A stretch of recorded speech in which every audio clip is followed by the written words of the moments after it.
for me, I thought it was fantastic. I was loving it. I thought this is awesome. This is what I need to do. But then for a lot of them, I can see there was a lot of worry, a lot of doubt in their face, and they're thinking, these people with all the gear are getting rescued us now. What the hell are we doing up there? So we had a break. I got the map out, and I showed them how far they'd already come. Just a little bit that's left, and at the top there was a coffee shop.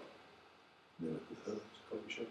And as soon as you see the train tracks going up there, you kind of think like, how hard could it be? This is kind of okay. So morale lifted, and we all did kind of well. So we stopped, and at this point we got the flags out, made a sort of decision to say, like, let's have a break, let's all get our flags out, photos, and morale was high again, everyone was doing well. And then we got to the top, and it was fantastic, and everybody was really, really happy. Morale was through the roof, everyone was really, really chuffed. Even the person with asthma, I started to notice within the group, some of the members came really, really close through that because they were helping each other get up there. Like just concentrating on 10 metres and then on a break, and then 10 metres on a break. And it's really good to see that development happen in front of you. It's really nice. We did have some problems, however. The weather had forecast light showers, and whenever I've been at the top of Snowdon, that means heavy snow at the top of Snowdon. However, today, on this day, it was unbelievable. I stood on top of Snowdon, it was like a beach, no wind. And we had assumed that the coffee shop would be open, and according to the website, it was open. But when we went up there, it was all closed up. Some of the other hikers and climbers were equally as unimpressed as we. So we hadn't accounted for that with our water supply. Because of the dryness of the mountain itself, there was no water source. So rather than staying on the actual peak itself for a while, we kind of made the decision to pump down as soon as we could, because we were all really, really thirsty to try and find some water. Because you can imagine that you're not going to find a stream on top of the highest mountain in the country. So yeah, as we were going down the other side, we looked at some routes we could have taken. One of them would have involved probably some rope work after I got to know the group a little bit, and I didn't have that equipment with me. So we made a choice to go down the ski slope on the sort of southern side of Snowdon, which is it is a risk, quite a risky route. It takes a lot of good footwork, and if you slip or fall, then there's not much that can stop you from falling about a kilometre down. And that's where we saw two of the rescues happen. So yeah, we changed the sort of group dynamics as we ascended.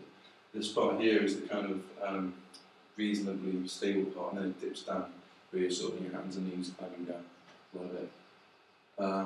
So we changed the group dynamics here. Rather than having people making their own choices within the group where they want to be and bringing up some people to the front, we had the two of us at the front who went down first to try and find a water source, and then these guys came down with Anna, who's fully able to lead the group there, and she went down slowly with them and helped them give a lot more aid, that sort of thing. And the idea was that we would go down and find the water and come back up and give it to them. And it worked as well. This path goes down here, and we found a little stream which we filled water bottles and put up to them, which was quite handy.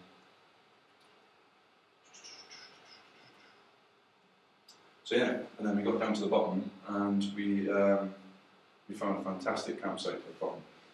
The idea was to punch further on for about another 6 to 7 kilometres, but everyone was really dehydrated and feeling tired. So rather than pushing on and forcing that on the group, me and Anna discussed that we'd rather camp here, shorten the whole length of the expedition to give everyone a better experience rather than just causing pain and punishment the whole way. So yeah, go on, so we did well. Yeah, so then we changed the campsite, and this is what the campsite kind of looked like. As we were coming down, it was a boiling hot day, and we managed to catch about maybe half an hour to an hour of sun just before it dipped behind the mountain. It was fantastic. So we had these sort of water pools everywhere, and it was great to get in the water and just cool off. And you could drink the water, some of the freshest water you're going to find in the country. And some of the girls went for a swim, which was brilliant for morale, watching some of them faces when they got in the cold water. And then we went through bushcraft skills, learning to light fire using flint and stones, sort of camp etiquette, all this kind of stuff. And then with a little bit of blowing, a bit of fire, which is fantastic. And there's not much wood at this level, and we hadn't anticipated on actually getting any sort of any fire going that night. But because we got there a little bit earlier, we punched down into the mountain and got a couple of trees which were dead and were hanging. We actually carried them back up the hill.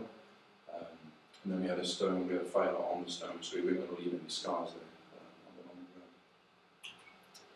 the ground. And then we cooked a meal because we had planned on going down to the town camp, so we didn't plan on actually having this meal here. But we all came together and it turned out we had some fantastic stuff like pasta, ham. We had like a bolognese sauce with it. And it was really nice, really good stuff. But this is what we were cooking on at the time. So we had stones protecting from the wind, and we had a gas stove and a couple of pots.